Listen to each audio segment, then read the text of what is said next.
Bienvenidos a Sonidos de Psicología, el podcast del Colegio Oficial de la Psicología de Madrid. Un espacio para entender la psicología y el mundo que nos rodea.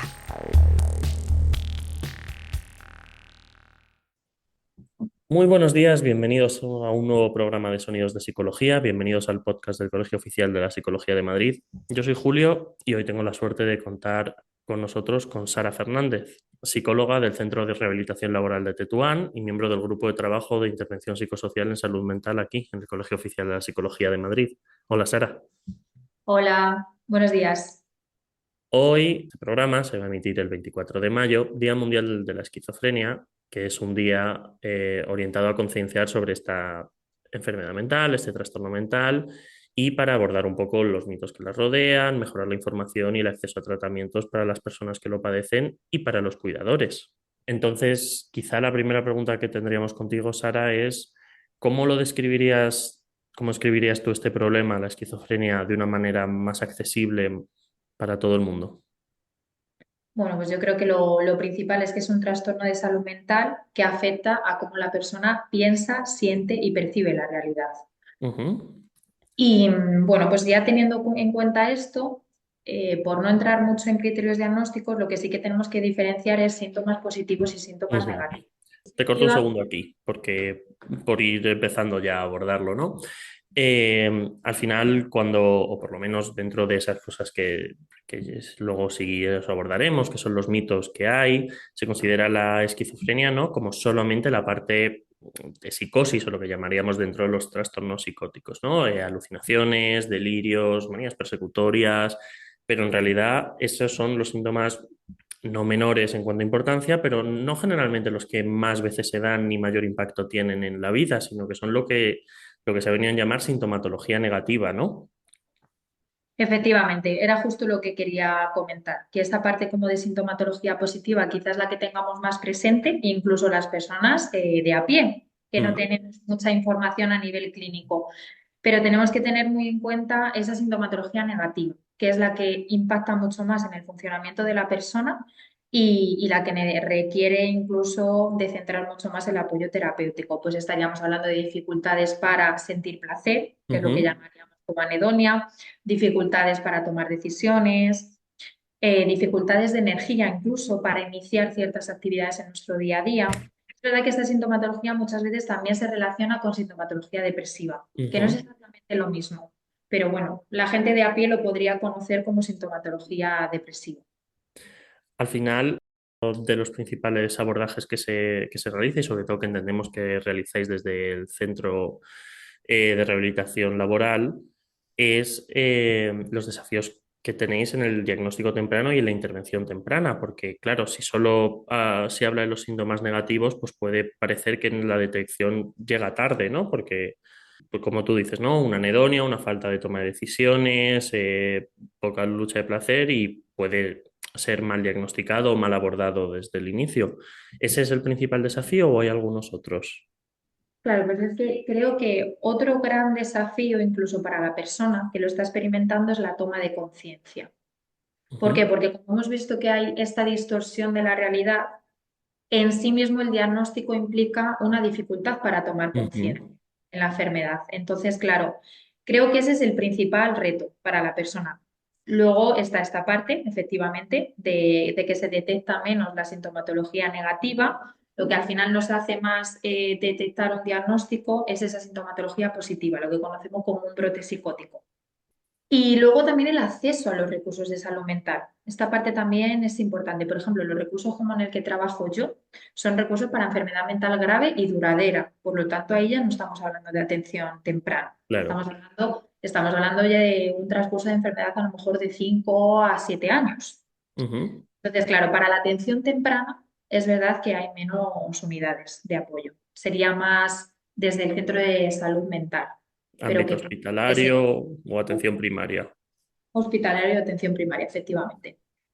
Y luego, pues también remarcar, como cualquier otro diagnóstico, claro, pero bueno, con las peculiaridades que tiene la esquizofrenia, que no se manifiesta de la misma manera en todas las personas. Entonces, eso también hace que sea más complicado el diagnóstico y requiere, pues bueno, de una evaluación clínica pues diferencial y Ujú. con un cierto grado de subjetividad. Es decir, que no todas las personas tienen ni el mismo número de síntomas ni el mismo porcentaje de sintomatología positiva y negativa. Efectivamente. Y luego dentro de la esquizofrenia, hoy porque lo vamos a hablar de manera general, pero hay tipos Ujú. dentro de esta esfera. Desde tu conocimiento y el trabajo que hacéis, sobre todo en vuestro centro de trabajo, como me has dicho que ya es gente con trastorno mental grave y duradero, ¿cuáles son las terapias psicológicas que han mostrado una mayor efectividad para ayudar pues, a las personas con esquizofrenia, sobre todo orientadas, imagino que a su calidad de vida? ¿Y cómo Claro. han evolucionado estas en los últimos, pues, no sé, 10 años? Pues mira, creo que lo que ahora está ganando más terreno son lo que conocemos como terapias de tercera generación. Ujú. Al final siempre venimos Modelos de de este aceptación y compromiso. efectivamente, y mindfulness, porque están pues mucho más centrados a que la persona pase por un proceso de aceptación y no confronte tanto, pues por ejemplo, si estamos hablando de lo psicótico, pues estas ideas delirantes, ¿no? Que no Ujú. se base la intervención en esa confrontación de ideas delirantes, sino en la convivencia y en la calidad de vida de la persona.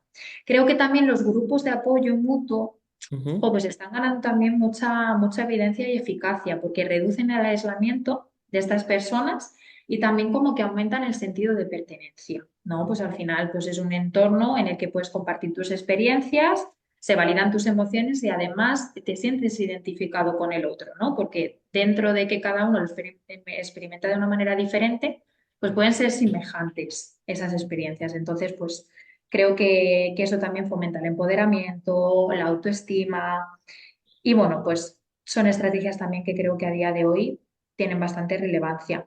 Y creo que lo más importante es que sea una atención integral y centrada en Ujú. las necesidades de la persona. Esa Vale. parte creo que es la más importante, Completamente individualizada, claro. efectivamente. Ujú. Sí. Para aquellos que no han estudiado psicología, que imagino que serán los menos, la esquizofrenia probablemente sea el trastorno mental que se pone como ejemplo de modelo de vulnerabilidad, ¿no? En la parte de origen de la enfermedad mental, es decir, es el ejemplo paradigmático que se nos pone a todos en la carrera, creo que imagino que a ti también se te puso, de Sí. la interacción que tiene el ambiente y las situaciones estresantes, el consumo o las experiencias vividas con una cierta predisposición genética. Parte de esa evaluación incluye una evaluación familiar.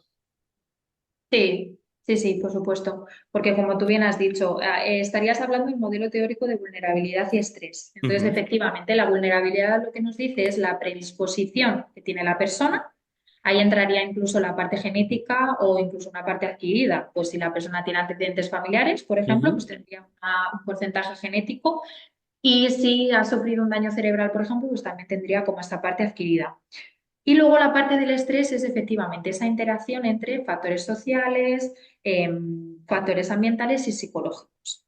Entonces, lo que viene a decir este modelo es que cuando se supera ese cierto nivel de estrés, en lo que la persona ya ha superado sus recursos de adaptación y de tolerancia, pues es cuando ya estamos hablando de la esquizofrenia. Claro, este modelo lo que te permite, para dar una atención mucho más específica, pues te permite que explores cuáles son los factores de riesgo. Y dentro de los Ujú. factores de riesgo, efectivamente, hay que explorar esa historia familiar, esa historia personal. Y bueno, pues, ¿cómo es esa dinámica familiar o cómo es ese entorno familiar? Si puede estar teniendo algo que ver en todo esto. Imagino que hay muchísimo en lo que podríamos entrar, pero me parece, no sé si estás de acuerdo conmigo, una introducción al concepto de esquizofrenia y a cómo se aborda, ¿no? Desde la psicología. Y ahora sí nos gustaría preguntarte a ti, pues sobre todo por dónde trabajas y por la especialidad en la que tú abordas, ¿no? Y quizá la primera pregunta es, ¿cómo se aborda una inclusión social y laboral para las personas con esquizofrenia? Bueno, pues efectivamente, yo trabajo en un centro de rehabilitación laboral, ¿no? Que entra dentro de la red de atención psicosocial de la Comunidad de Madrid Ujú. para personas con enfermedad mental grave. Entonces, a nivel psicológico, en lo que se basa mi trabajo a día es, pues eso, en ese manejo de síntomas, en esa Ujú. aceptación hacia la enfermedad, en ese refuerzo de habilidades de afrontamiento Y lo que hay que ver muy bien con la persona también es, claro, cuando sucede un brote psicótico, que es un poco lo que hemos dicho que puede despertar un poco este diagnóstico, supone una ruptura en la vida de la persona. Si a esta persona, por ejemplo, yéndonos hacia lo del trabajo, le ha ocurrido mientras estaba trabajando, quizá Ujú. en un perfil que él lleva tiempo, pues un perfil de arquitectura, por ejemplo, pues ha hecho la carrera de arquitectura, llevaba no sé cuántos años trabajando. Claro, pues esto supone una ruptura de su vida profesional, incluso un duelo. Entonces, aquí entra también mucho nuestra intervención. Jo, pues cómo realizamos una orientación vocacional si esta persona ya no puede dedicarse a este sector anterior. Pues porque es Eh, demasiado estresante, por ejemplo, o porque requiere un porque es montón demasiado, de relaciones sociales. y algunas veces incluso les lleva a una incapacidad laboral en ese sector. Ujú, Entonces, ya incluso a nivel administrativo y legal, ya no puede trabajar en ese sector. Entonces, pues bueno, realizamos una orientación vocacional. ujú, Y ahí entra mucho la parte de identificación de competencias y de habilidades. Claro, hemos hablado de que son personas con una muy baja autoestima. Entonces, aquí también se centra mucho la intervención. Y luego, pues trabajamos mucho de mano a mano con centros especiales de empleo, que al final son ujú, centros que llevan como una bolsa para personas con discapacidad. Entonces, lo que buscan es incorporar laboralmente a estas personas en el entorno ordinario, pero siendo ellos como mediadores. Ellos tienen además también una unidad de apoyo, igual que nosotros también tenemos una figura de preparadora laboral que podría hacer apoyo in situ en el ujú. puesto, para también trabajar en la adaptación del empleo, si fuera posible. Vale. Las empresas con las que colaboran, ¿cómo afrontan ellas también estas situaciones o la incorporación de estas personas? Te refieres a las empresas ordinarias, ¿no? Sí. Claro, pues hay de todo, la verdad. Porque claro, al final esto se debe a una discriminación positiva, ¿no? Pues al final Ujú, los centros especiales de empleo lo que hacen es ayudar a las empresas a que cubran su porcentaje de discapacidad. Entonces, bueno, pues nos encontramos con diferentes escenarios. Pues es verdad que hay empresas ordinarias pues cada vez mucho más concienciadas y que sí que permiten pues ese tipo de adaptaciones en el puesto y hay otras que no. ujú. Entonces, bueno, esto es verdad que dice también mucho del pronóstico en el mantenimiento del empleo. Vale. Igual que luego también tenemos otras personas, perdóname que te No, no, por corte, favor. otras personas de las que atendemos que también rechazan Ujú, eh, incorporarse al mundo laboral como persona con discapacidad por este autoestigma que llevan ellos también consigo, pues ese sentimiento de vergüenza, de culpa, de baja autoestima, que bueno, pues les cuesta valorar esto como una oportunidad. ujú. Y entonces con esas personas, por ejemplo, se aborda que llenen pues su vida de proyectos como algo más desde el voluntariado, desde el apoyo psicosocial o cosas como se hace con las adicciones de terapeutas recuperados, es decir, antiguos adictos que se mantienen en los grupos de apoyo como veteranos o como apoyo. Claro, en nuestro caso, al ser un centro de rehabilitación laboral, como nosotros sí que tenemos como el foco puesto en lo Mm, laboral, sí que intentaríamos la incorporación en lo ordinario y, bueno, pues ver a ver qué pasa. Sí que ujú, tenemos a personas que están incorporados en el entorno ordinario, o sea que no es imposible para nada. Pero bueno, pues sí que son personas que necesitan adaptaciones en el empleo y apoyo, entonces en la medida de lo posible se pueden sentir más cómodos con el respaldo de un centro especial de empleo. ujú. ¿Abordáis también el apoyo familiar o eso se hace en otro de los centros de la red de comunidad? Sí, perdona que no lo he comentado. Sí, el apoyo familiar entra en todos los centros de rehabilitación. De hecho, por ejemplo, en el caso de nuestro centro de rehabilitación, llevo junto con el terapeuta ocupacional un grupo de familias. Ujú, Entonces, bueno, pues sobre todo lo principal en este grupo es transmitir un mensaje de recuperación, que al final muchas veces las familias están bastante desesperadas y alejadas, ¿no? También de la comprensión de este trastorno en concreto. Entonces se trabaja mucho desde la psicoeducación y bueno, y ujú, desde herramientas para poder apoyar a la persona y acompañarla. Y sobre todo en la parte laboral. Pues claro, tú imagínate una persona, como he comentado antes, ¿no? Que ha tenido un brote psicótico en una experiencia laboral como arquitecto. ujú. Y esto le ha llevado incluso a tener una incapacidad laboral en ese sector. Claro, hemos hablado del duelo que vive la persona, pero también Claro. hay un duelo para las familias. Ujú. como que quizá pues hayan apoyado este perfil profesional, hayan posteado hayan incluso. hecho sacrificios por el desarrollo de esa carrera. Pues cuesta también mucho comprender cómo una enfermedad mental le puede llevar a esto, en qué momento surge todo esto y por qué ella no se puede dedicar a lo que se dedicaba. Entonces, el ajuste de expectativas con las familias también es muy importante, sobre todo en el mundo laboral. Pues sobre todo también dotarles de estrategias pues ante prevención de crisis. Igual que lo Ujú. trabajamos con las personas, la familia puede tener también aquí un papel muy importante. Entre ellas, entiendo, identificación de pródromos y situaciones similares, ¿no? De cómo actuar, incluso cómo le gustaría a la persona que actuara en ese momento. Vale. En tu experiencia, ¿se ha logrado un avance en la reducción del estigma asociado a la esquizofrenia, aunque sea en el mundo laboral y en la aplicación o en la implicación de estas personas en el mundo laboral? Bueno, a ver, yo creo que a nivel social sí que vamos mejorando. Creo Ujú, que es un camino que todavía queda mucho por recorrer, pero bueno, que sí que vamos mejorando, pues que hay más campañas educativas, hay más conferencias, jornadas en el mundo de salud mental en el que ya se pide a la persona, en primera persona, que participe, que cuente su experiencia. Entonces ahí veo muchísima más inclusión. ujú. Igual que hemos hablado de los grupos de apoyo mutuo, hay también otro, incluso creo que un puesto laboral que se ha ido generando ahora que creo que se llama agente mutuo, que Ujú. bueno, que son personas que acompañan a otras personas con enfermedad mental, teniendo ellas un diagnóstico. Bueno, creo que toda esta parte al final sí que está haciendo que haya avances en el estigma. Incluso nosotros como profesionales, tener espacios como este, pues también creo que es nuestro deber ético y que hace que se vaya reduciendo ese estigma.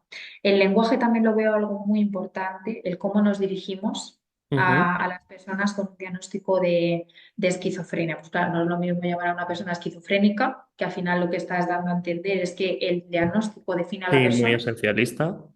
que decir persona con un trastorno de esquizofrenia o con un trastorno mental o X, ¿no? Entonces creo que el lenguaje también genera realidades. Y en cuanto al empleo, pues es que me baso un poquito en lo anterior. Creo que sí, que efectivamente hay empresas que cada vez están mucho más sensibilizadas con esto, Ujú. quizá porque como a nivel social está viendo ese cambio, pues bueno, al final también lo extrapolas a tu entorno laboral. Pero creo que queda mucho camino por recorrer porque creo que también en cierta medida a nivel social como que hemos separado un poco Ujú. otros trastornos de salud mental y el de esquizofrenia, por esta parte que hemos hablado antes de que tenemos como muy presente esa El sintomatología aspecto positiva, psicótica, el aspecto esa psicótico, parte el aspecto psicótica, positivo. y es una parte psicótica además que genera miedo. Ujú. Un miedo infundado en muchas ocasiones sin ningún argumento científico.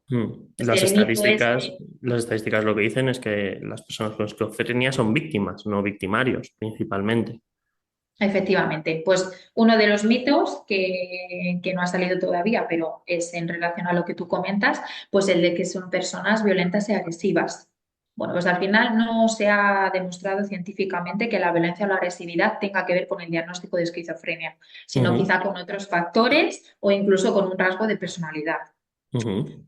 Entonces, bueno, pues ir desmontando un poco todo esto creo que haría que en el mundo laboral pues se incluyera más a estas personas. ¿Hay algún otro mito que a ti te parezca prioritario o relevante como señalar de los más importantes? Pues creo que sobre todo la dificultad de remontar después de un brote psicótico. O Ujú. sea, lo que es este mensaje de recuperación. Pues de lo que Y, tenemos la... perdón, y Dime. no solo recuperación, ¿no? Muchas veces parece que el parte de la visión que tenemos o el mensaje que tenemos es, bueno, el objetivo es volver a como estabas antes. Y también es, oye, que a partir de ahora puedes seguir pues, creando relaciones nuevas de amistad o de relaciones sentimentales, como cualquier otra persona que sigue creando relaciones y vínculos afectivos, sean de amistad, sean de relaciones sentimentales pasados X años, pues estas personas también. Efectivamente, justo en esa línea. Por ejemplo, por lo que comentas de las relaciones interpersonales, claro, aquí es verdad que haría falta pues, reforzar mucho las habilidades sociales de la persona y fomentar mucho la participación en la Ujú. comunidad. ¿no? Que esté en un entorno inclusivo. Entonces, eso es lo que haría que, por ejemplo, la persona pudiera ir generando de nuevo pues esas relaciones interpersonales significativas. Si ha podido mantener algunas del pasado, pues también formarán parte Positiva. de su red de apoyo, pero hay muchas veces que, por lo que hemos hablado antes de cómo llega el brote a tu vida y la interrumpe, Ujú. pues hay en personas que genera rechazo. Entonces también hay pérdida de relaciones personales significativas. Creo que el mensaje está muy claro, pero siempre queremos pedírtelo, ¿no? Desde tu experiencia trabajando con estas personas en este centro de inserción laboral, de rehabilitación laboral, ¿qué mensaje te gustaría transmitir a las personas que viven con un trastorno de esquizofrenia y a sus familias en este Día Mundial?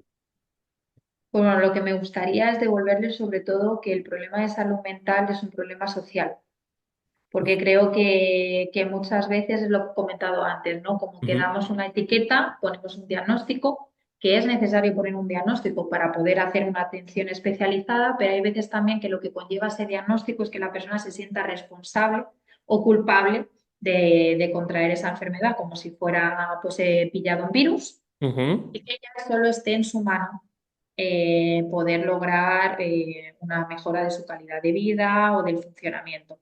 Entonces, sobre todo lo que quiero devolver es que es un problema social y creo que si todos nos concienciamos con esto, pues creo que puede haber un gran avance. Al final creo que podemos ver también a lo largo de los años cómo la enfermedad mental va cambiando.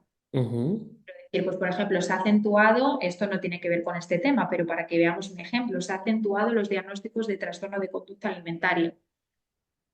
Pues ¿por qué se ha acentuado? Bueno, pues porque al final la sociedad va ujú. cada vez más hacia la imagen, hacia, pues eso, la imagen personal, icono de belleza como delgadez, estás muchísimo más expuesto en las redes sociales, también ha aumentado los casos de acoso escolar o de acoso laboral. Bueno, pues creo que si ponemos el foco más en lo social y en que los condicionantes sociales son los que nos llevan a enfermar, pues ahí también reduces de alguna manera el nivel de responsabilidad que siente la persona y las Ujú, familias. ujú. Y quizá pues puedan tener más apoyo y luego pues que deberíamos de estar en igualdad de condiciones, en igualdad de oportunidades, que no debería de afectar pues a poder acceder a una vivienda digna, a poder acceder a una atención médica adecuada, a poder acceder a un trabajo digno. Y que no se Sería muy... convierta en el centro de la vida, ¿no? Que si vas con un dolor de cabeza al médico no sea, bueno, tienes esquizofrenia, así que lo primero, una evaluación psiquiátrica, que a lo mejor te duele la cabeza. Efectivamente, sí, justo en esa línea. ¿De acuerdo? Pues creo que ese mensaje nos quedamos con él y es un mensaje estupendo, Sara. Queremos agradecerte a ti, al grupo de trabajo, por participar y por colaborar siempre, además que os lo requerimos y de verdad muchísimas gracias por asistir y por abordar este tema de una forma tan positiva. Muchas gracias. Bueno, pues ha sido un placer y espero que, pues eso, que sirva de ayuda y de sensibilización. Y bueno, pues aquí estoy para lo que necesitéis en cualquier otro momento. Pues nos escuchamos a todos en el próximo programa y un saludo. Hasta luego. Esperamos que hayas disfrutado de nuestro podcast. Puedes acceder a todos los contenidos a través de iVoox, Spotify, Apple Podcast, Google Podcast, canal YouTube y en la web del Colegio Oficial de la Psicología de Madrid. Te esperamos en el próximo episodio de Sonidos de Psicología.